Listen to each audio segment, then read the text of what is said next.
बार फिर से बड़ी चर्चा का विषय बन गया है।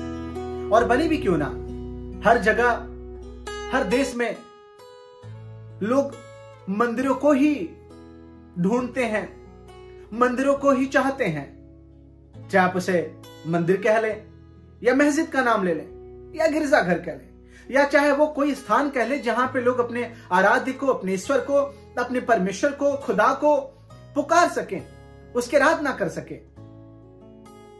पर सबसे बड़ा सवाल यह है कि क्या ईश्वर की भी मर्जी है कि हम इंसान जो है मंदिर बनाए? क्या ईश्वर भी चाहता है कि हम इंसान ईश्वर को अपने हाथों की बनाई हुई मंदिर में रखें? प्रिय मित्रों, शक इसमें बिल्कुल नहीं कि ईश्वर के लिए एक जगह होनी चाहिए जहां पे उससे मेल मिलाप हो सके, जहां पे उसकी आराधना, उसकी स्तुति और प्रशंसा हो सके। पर क्या जरूरी है कि हम हाथों के बनाए हुए मंदिर से ही ईश्वर को पुकारें? आज की शाम सबसे बड़ा सवाल हमारे और आपके सामने यही है कि क्या यह जरूरी है कि हम अपने हाथों के बनाए हुए मंदिर में ईश्वर को ढूंढें, या उस जगह ही जाके ईश्वर को पुकारें? मेरे प्यारे भाई बहनों, मैं ईश्वर का धन्यवाद देता हूं क्योंकि बाइबल का परमेश्वर हमें और आपको यह बताता है कि ईश्वर हाथ के बनाए हुए मंदिरों में नहीं रहता। ईश्वर हाथ के बनाए हुए मंदिरों में नहीं रहता, और ना उसे हाथ के बनाए हुए मंदिरों में कोई दिलचस्पी है। चाहे हम आप उसके लिए कितना भी मार कर लें, कितना भी काट कर लें, कितने भी युद्ध कर लें, लेकिन परमेश्वर जो है, जिसने जमीन और आसमान को बनाया, उसको हाथ की बनाई हुई मंदिर चाहिए ही नहीं। आज पूरी दुनिया में मंदिर के लिए बवाल है। अब इजराइल को देख लें, अब पैलेस्टाइन को देख लें। मंदिर के लिए इजराइल चाहता है उनको वो जगह मिल जाए, पैलेस्टाइन चाहता है उनको वो जगह मिल जाए। पर मेरे प्रिय भाई बहनों, आज की शाम सवाल यह है कि क्या सच में ईश्वर भी चाहता है कि वो हाथों के बनाए हुए मंदिर में रहें? अगर आप परमेश्वर के वचन को देखेंगे, सर्वशक्तिमान परमेश्वर का वचन कहता है कि जिस परमेश्वर ने पृथ्वी और उसकी सब वस्तुओं को बनाया, वह स्वर्ग और पृथ्वी का स्वामी होकर हाथ के बनाए हुए मंदिरों में नहीं रहता। आमीन। जिस परमेश्वर ने आकाश और पृथ्वी को बनाया है, वो हाथ के बनाए हुए मंदिरों में नहीं रहता।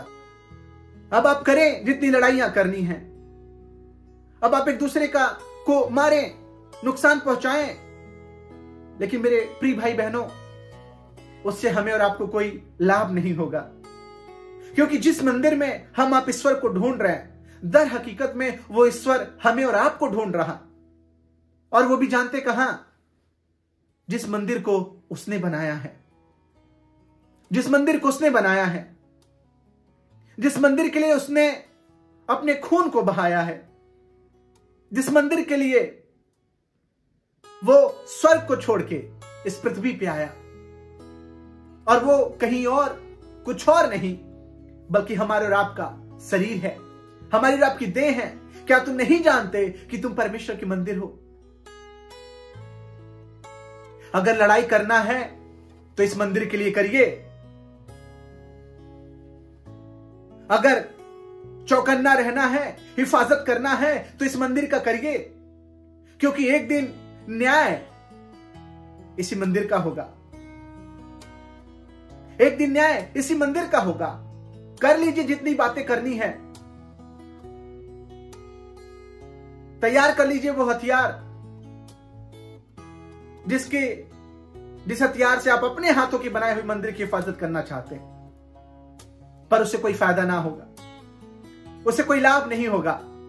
आज की शाम मैं एक छोटी सी बात आपको बताना चाहता हूं।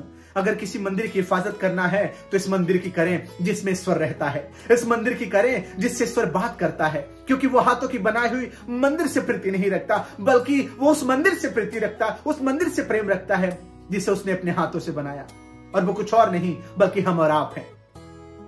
अपने आप को गौर करिएगा कि कहीं ये मंदिर बिगड़ तो नहीं गया, कहीं ये मंदिर बुराई से तो नहीं भर गया, कहीं ये मंदिर जिसको परमेश्वर ने, ईश्वर ने, सर्वशक्तिमान परमेश्वर ने बनाया, कहीं वो किसी तरीके से गंदा तो नहीं पड़ा हुआ है।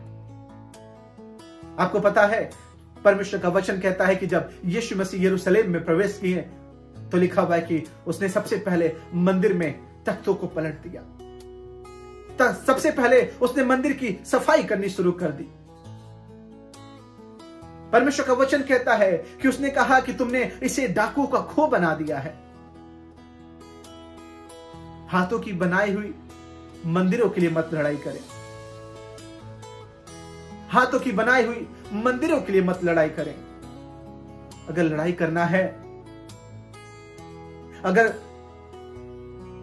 चौकसी करनी है तो इस मंदिर की करें जिसे ईश्वर ने बनाया है, इस मंदिर की हिफाजत करें जिसको परमेश्वर ने हमें और आपको दिया है, क्योंकि न्याय इसी मंदिर का होगा, न्याय इसी मंदिर का होगा।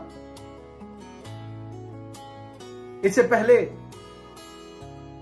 कि वो वक्त आए, वो दिन आए जब आप कहें कि मुझे तो इस बारे में पता ही नहीं था, मुझे तो इल्म ही नहीं था कि हकीकत मंदिर कौन है, सच्चा मंदिर कौन है, वो जो हमने हाथों से बनाया है या वो जिसे परमेश्वर ने अपने हाथों से बनाया है।